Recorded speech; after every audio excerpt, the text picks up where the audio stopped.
ఎవడు జగను ఇస్తే అవతలోళ్ళు ఊరుకోరు, అవతలోళ్ళు రచ్చ రంబోలా చేస్తారు. ఏమా జగన్ ఇదేనా నువ్వు చేసే పని? రామాలయానికి నువ్వు ఇలా ఎగదొస్తావు జనాల్ని, రామాలయాన్ని అడ్డుకుంటావని చెప్పి ఇది చేస్తారు. ఆవిడ ఎవరో పాపం అమాయకురాలు వెళ్ళి దండ బీకేమన్నారు. రాముడు మెడలో ఉన్న దండ ఇలా తీసేసిందండి. అసలు నాకు తెలియగడుగుతున్నాను, ఎంత అజ్ఞానంలో ఉన్నాం మనం అంటే, ఎవడ బలం ఏంటో తెలీదు, ఎవరి పవర్ ఏంటో తెలీదు, మనం ఎవరితో గొడవ పెట్టుకోవాలో తెలీదు, వెళ్ళి గోకేయటం, వాళ్ళతో గట్టి కొట్టించుకోవటం.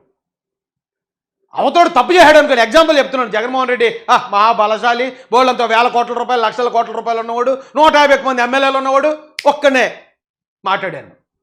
అతని దగ్గర తప్పుని చూపించి మాట్లాడాను.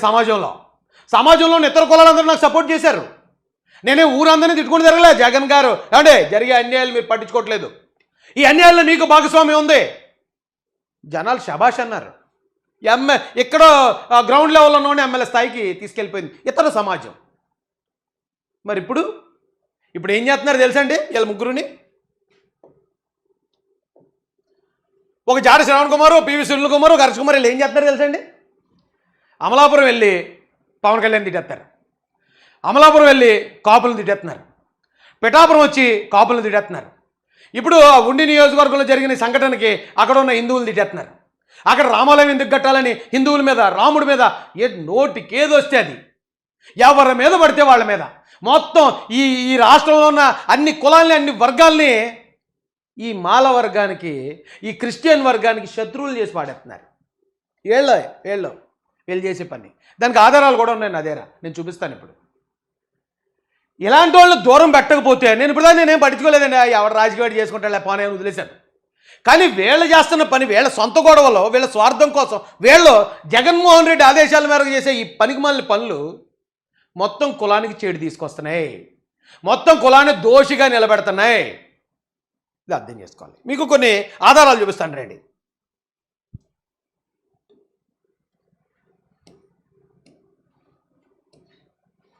ఇప్పుడు రఘురామరాజు గారి మీద ఎప్పటి నుంచో పడుతుంటే ఇప్పటిదాకా ఎవరు పట్టించుకోలేదు. ఫస్ట్ టైము డిప్యూటీ సీఎం గారు స్పందించారు, పవన్ కళ్యాణ్ గారు. శ్రీరామనవమి రోజు రామభక్తులు రామాలయానికి వెళ్తే దాడి చేశారా? ఏంటి దారుణం, మనం ఏ దేశంలో ఉన్నామని చెప్పి ఆయన ఇమ్మీడియట్గా యాక్షన్ తీసుకోవాలి, దీనికి వెనకాల కుట్రకోణం ఉందని డిప్యూటీ సీఎం ఆల్రెడీ స్పందించారు. నేను చెప్తున్నాను, శ్రీరామచంద్రుడి దగ్గర ఆ వేసిన దండని ఒక ఆవిడ తీసింది కదా, నిజంగా ఆవిడకి తెలియదు అది ఎంత పెద్ద పని, ఎలాంటి తప్పు ఆవిడ చేసిందో ఆవిడకి తెలియదు. నేను చెప్తున్నాను వినండి జాగ్రత్తగా. ఈ భారతదేశానికి రాష్ట్రపతి అయిన ముర్ము గారు శ్రీరాముడి విగ్రహం చూస్తే సాష్టాంగపడి దండం పెడుతుంది. ఈ దేశానికి, రాష్ట్రానికి రాష్ట్రపతి అన్నాను, ఇటు దేశానికి రాష్ట్రపతి అన్నాను. తర్వాత ఈ దేశానికి ప్రధానమంత్రి, 3 సార్లు ప్రధానమంత్రి నరేంద్ర మోడీ, అతి శక్తివంతమైన ప్రధానమంత్రి, ప్రపంచవ్యాప్తంగా కూడా అంతే విలువ కలిగిన వ్యక్తి శ్రీరాముడి విగ్రహం చూస్తే సాష్టాంగం పడిపోతాడు. ఈ దేశానికి త్రివిధ దళాధిపతి అయిన హోంశాఖ మంత్రి అమిత్ షా, ఆయన కూడా శ్రీరాముడికి చూస్తే సాష్టాంగం పడిపోతాడు. సుప్రీంకోర్టు చీఫ్ జస్టిస్, నోట్ చేసుకోండి పాయింట్, సుప్రీంకోర్టు చీఫ్ జస్టిస్ కూడా శ్రీరామచంద్రుడి విగ్రహం చూస్తే సాష్టాంగం పడిపోతాడు. అది శ్రీరాముడి కెపాసిటీ ఇన్ భారతదేశం. అలాంటి శ్రీరామచంద్రుడి విగ్రహాన్ని వాళ్ళ స్థలంలో వాళ్ళు పెట్టుకుంటే అడ్డుకుని, అది కాదని ఆ దండ తీసేసి ఎందుకు ఇంత విచ్చలవిడిగా బిహేవ్ చేశారో అక్కడున్న ఆ వైసీపీ కార్యకర్తలు నాకు అర్థం కావట్లే. మీరు చేసే పనికి మూల్యం చెల్లించాల్సింది కంప్లీట్ జాతి అంతా చెల్లించాలి. రేపు పొద్దున ఏ పాస్టర్నైనా సరే నువ్వు ఇక్కడ ఎందుకు పెట్టావు, ఇక్కడ ఎవరో క్రిస్టియన్స్ ఎక్కువ లేరు, ఇక్కడ అందరూ హిందువులు ఉన్నారు, ఖాళీ చేయంటే మాట్లాడడానికి అతని దగ్గర రాజ్యాంగం, హక్కులు లేకపోతే ఇవి ఇంక చెప్పడానికి ఏముండదు. ఎందుకంటే ఆగివీళ్ళు అలాగే అన్నారు కదా, మీ వాళ్ళు ఆగివీళ్ళు మీ వాళ్ళు ఉన్న చోట రామాలయం వద్దన్నారు కదా, మరి ఎక్కడ ఎందుకని అడుగుతారు? ఏం చేస్తారు? ఎందుకు రెచ్చగొడుతున్నారు, ఎందుకు గోకుతున్నారు గొడవలు? మరి ప్రశాంతంగా ఉండి మేము పని మనం చేసుకుని, ఒకవేళ మీరు ప్రార్థన చేసుకుంటారో చేసుకోండి, నమాజ్ చేసుకుంటే చేసుకోండి, గుడికి వెళ్తే వెళ్ళండి. ఎందుకురా బాబు బయట వాళ్ళతో గొడవలు ఎత్తున్నారు? ఎందుకు బలవంతులతో గొడవ, ఎందుకు అధికారులతో గొడవ, ఎందుకు తిరుగులేని అధికారం ఉన్న వాళ్ళతో గొడవ ఎందుకురా నాయన? ఎందుకురా బాబు ఇది? అంటే దీనికి ఉన్నది కారణం ఉంది, చెప్తాను నేను. చూడండి, జనసేన నాయకులు కూడా వెళ్ళారు, ఎందుకంటే అక్కడ దెబ్బలు తిన్న వాళ్ళు జనసేన నాయకులు కూడా ఉన్నారట. ఏంటి అక్కడ దెబ్బలు తిన్న వాళ్ళు జనసేన నాయకులు ఉన్నారు, బీసీలు ఉన్నారు, తెలుగుదేశం పార్టీ వాళ్ళు ఉన్నారు, కూటమి వాళ్ళు ఉన్నారు, అక్కడ డిప్యూటీ స్పీకర్ ఉన్నాడు. ఎంతమందితో గొడవ తెచ్చేస్తారా? ఎంతమందితోటి మన గొడవ, అంతమందితో మన గొడవ ఏంటి? వాళ్ళ ఆలయంలోకి వాళ్ళు పోయి వాళ్ళ పూజలు వాళ్ళు చేసుకుంటా ఉంటే మీకు వచ్చిన నొప్పి ఏంటి? అంటే కొంతమంది కాదండి అది రామాలయం కాదు గొంతెలం గుడి. గొంతెలం గుడి అయితే మీరు వెళ్ళి ప్రార్థన చేస్తారా అక్కడ? గొంతెలం గుడి అయితే ప్రతిరోజు వెళ్ళి మీరు ప్రార్థన చేస్తున్నారా? చేయరు కదా. 100 సంవత్సరాల నుంచి గొంతెలం గుడి కూడా పాడడిపోయి ఉంది కదా, దాన్ని మీరు పట్టించుకోలేదు కదా. వాళ్ళు ఇప్పుడు హిందూ దేవుళ్ళు ముక్కోటి దేవతలు ముక్కోటి దేవుళ్ళు అంటారు. గొంతెలమ్మ వాళ్ళ దేవతే, శ్రీరామచంద్రుడు వాళ్ళ దేవుడే, వెంకటేశ్వర స్వామి వాళ్ళ దేవుడు, ఆంజనేయ స్వామి వాళ్ళ దేవుడే. కాబట్టి అక్కడ వాళ్ళ స్థలంలో అయితే గొంతెలమ్మది కట్టుకుంటారు, లేకపోతే రాముడిది కట్టుకుంటారు, లేకపోతే కృష్ణుడిది ఎవరిదో ఒకరిది కట్టుకుంటారు. మీకెందుకు అయ్యా? మీకెందుకు లేదు? పోనీ అప్పటి నుంచి మేము గొంతెలమ్మ సంబరాలు చేస్తున్నామండి, అప్పటి నుంచి గొంతెలమ్మకు పూజలు చేస్తున్నామండి, కాబట్టి తీకండి అంటే ఒక అర్థం ఉంది. ఎందుకు ఈ డ్రామాలు ఎందుకు? వాళ్ళ స్థలం, వాళ్ళ ఆస్తి, వాళ్ళ దేవాలయం, వాళ్ళు ఏదో చేసుకుంటారంటే మీకెందుకు డ్రామాలో? ఎందుకురా బాబు ఈ గొడవలు? ప్రశాంతంగా బతకలేకపోతున్నారా? వైసీపీ చెప్తే గడ్డి తినేస్తారా? వైసీపీ వాళ్ళు చెప్పి ఇప్పుడు వైసీపీకి రఘురామరాజు గారు పడదు, జగన్ గారికి రఘురామరాజు గారు పడదు, ఆయన మీదకి ఎగదొత్తి వెళ్ళిపోతారు ఎట్రా? వెళ్ళిపోయారు. ఇప్పుడు 57 మంది లోపలికి వస్తాడేమో చూడండి జగన్, పరామర్శకి వస్తాడేమో చూడండి జగన్. ఇలాగా ఈ ఫోటోలు చూస్తుంటేనండి దెబ్బలు తిని పాపం అలా పడుకుని ఉంటే వాళ్ళు చేసిన తప్పేంటండి? దెబ్బలు తిన్నాకి వాళ్ళు ఏమైనా దళిత కాలనీ మీదకి వచ్చి అట్రాసిటీ చూపించారా? దళిత కాలనీకి వచ్చి ఏమైనా కొలవేకు చూపించారా?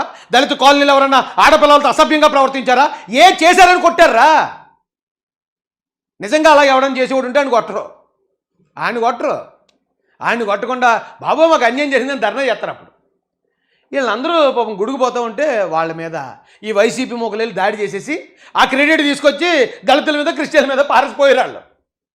మనం మూయాలి. ఇప్పుడు దాని కాన్సిక్వెన్సెస్ ఏమైనా ఉంటే ఇప్పుడు మనం రఘురామరాజు గారితో ఒకవేళ ఏదైనా వాదన ఉంటే పెట్టుకోవచ్చు, అది మీకు వాళ్ళకి సంబంధించింది. కానీ శ్రీరామచంద్రుడి విషయంలోకి లేదా ఇతర పార్టీల మీద దాడి చేసే విషయంలోకి, అది కూడా అధికారంలో ఉన్న పార్టీల మీద, అధికారంలో ఉన్న పార్టీ కార్యకర్తల మీద ఎందుకయ్యా? జగన్ కోసమా? ఏమొస్తుంది జగన్కి ఇలా చేస్తే? ఏమొస్తుందంటే ఇప్పుడు ఈ గొడవ వల్ల జైలుకి పోయే వాళ్ళు జైలుకి పోతారు, ఎస్ఎల్ నుంచి దెబ్బలు తిన్నవాళ్ళు పాపం ఆ హిందువుల నుంచో లేకపోతే కాపుల నుంచో దెబ్బలు తిన్న వాళ్ళు హాస్పిటల్లో పడి ఉంటారు. ఇది జగన్ గారు కేవలం కొంతమంది కుక్కలు ఉన్నాయి కదా, కుక్కలతోటి అయ్యో పలానా చోట దళితుల మీద దాడి చేయించారండి ఉండి ఆ ఎమ్మెల్యే గారు, ఆ తెలుగుదేశం వాళ్ళు దళితుల మీద దాడి చేస్తున్నారు కాబట్టి దళితులు మాకు ఓటు వేయండి అని అడుక్కుంటారు అంతేరా. ఓట్లు అడుక్కుంటారు తప్ప మీ వెనకాతలు వచ్చి నిలబడి వాళ్ళు లేడు. కొంతమంది అడుగుతున్నారు ఏమని, రాజు నువ్వు చంద్రబాబు నాయుడు గారి దగ్గరికి ఎందుకు వెళ్ళావు, చంద్రబాబు నాయుడు గారితో ఎందుకు జాయిన్ అయ్యావు, తెలుగుదేశం పార్టీ కోసం ఎందుకు పని చేస్తున్నావు అంటారు. ఎందుకు చేస్తున్నాను చెప్తాను రే, నన్ను అలా ప్రశ్నించి అడ్డగాడిదలకి చెప్తున్నాను. చంద్రబాబు నాయుడు గారు అసలు ఏంటి, ఆయన ఏం చెప్తే నేను ఆ పార్టీ కోసం వెళ్ళానో చూపిస్తాను రండి. నా తరపున, నా జాతి తరపున ప్రాణాలు కోల్పోయిన నా తమ్ముడు సుబ్రహ్మణ్యం తరపున నా సొంత ఇంటి పెద్ద మనిషిలా గర్జించాడు ఆయన ఆ రోజు. జగన్మోహన్ రెడ్డి, సైకో జగన్మోహన్ రెడ్డి, వీళ్ళకి క్షమాపణ చెప్పు. ఈ దళితుల్ని నీ ఎమ్మెల్సీ చంపితే ఆ ఎమ్మెల్సీని నువ్వు సస్పెండ్ చేయలేదని నా తరపున, నా కుటుంబం తరపున మాట్లాడాడు ఆయన. ఇప్పుడు ఈ రోజున కూటమి వచ్చిన తర్వాత అక్కడ అలా జరిగిపోయింది, ఇక్కడ ఎలా జరిగిపోయిందని లేని కొన్ని పుకార్లు సృష్టించారు. ఓకే మంచిదే. పోనీ ఆ పుకార్ల మీద ఒక్కరోజైనా జగన్మోహన్ రెడ్డి వచ్చి ప్రవీణ్ పగడాలది లేదు యాక్సిడెంట్ కాదు అచ్చా అన్నాడా? లేదా పిఠాపురంలో ఇలా జరిగింది అని చెప్పి ఎప్పుడైనా జగన్మోహన్ రెడ్డి మాట్లాడా? లేకపోతే మల్లాంలో జరిగిందని మాట్లాడా? లేదా ఇప్పుడు కొందనపల్లి ఏదో ఉంది కదా ఆ పీకనవరం, అక్కడ దాని జరిగిన దానికోసం దేనికోసం మాట్లాడాడు? అసలు నేను టీడీపీలోకి ఎందుకు వెళ్ళిన అడగడం కాదురా, చావలేని చవట దద్దమ్మలారా, మీరు ఇంకా ఎందుకు అక్కడ పడున్నారు? ఏం చేశాడు మీకోసం? చంద్రబాబు నాయుడు గారు వచ్చి ఎస్సీల కోసం ఇన్నోవా కార్లు ఇచ్చి ఓనర్లు చేశాడు. జగన్మోహన్ రెడ్డి వచ్చి అదే ఎస్సీ కార్పొరేషన్ మొక్కలు చేసి రూపాయి కూడా ఇవ్వలేదు కదరా, ఒక్క గవర్నమెంట్ ఉద్యోగం ఇవ్వలేదురా. ఇది రిజర్వేషన్లో మన వాళ్ళకి. లోకేష్ గారు వచ్చి రావడంతో 16,000 టీచర్ ఉద్యోగాలు, అందులో 15% ఎస్సీలకు వస్తాయిరా ఉద్యోగాలు. పోలీసు ఉద్యోగాలు 6,000, అందులో 15% ఎస్సీలకు వస్తాయి. అరే వీళ్ళు డైరెక్ట్గా జాతికి ఇంత మేలు చేస్తూ ఉంటే ఎందుకున్నావు నువ్వు అక్కడ ఉండాల్సిన పని ఏంటి? అలా మీరు ఎందుకు ఉన్నారు అక్కడ? బలి పశువులను ఉన్నారు రే, మిమ్మల్ని బలి పశువులు చేసి వదిలేస్తున్నారు తప్ప ఏముంది మీకు పార్టీలో గుర్తింపు? అదే వైసీపీలో ఎస్సీ రిజర్వ్ స్థానాల్లో నెగ్గినోడు కూడా ఇంత ధైర్యంగా మాట్లాడలేదురా. ఎస్సీ రిజర్వ్ స్థానాల్లో నెగ్గిన ఎస్సీలు కూడా ఇంత ధైర్యంగా మాట్లాడలేదు. మన కుటుంబ పెద్దగా, మన అన్నగా, తమ్ముడుగా వాళ్ళు వచ్చి మన తరపున అంత ధైర్యంగా మాట్లాడి నిలబడితే సిగ్గుందారా మీకు వాళ్ళని అసలు విమర్శించడానికి? అర్హత ఉందా మీకు అసలు వాళ్ళని విమర్శించడానికి? సిగ్గులేని అడ్డగాడిదెల్లారా? ఏం బతుకులు బతుకుతున్నారా బాబు?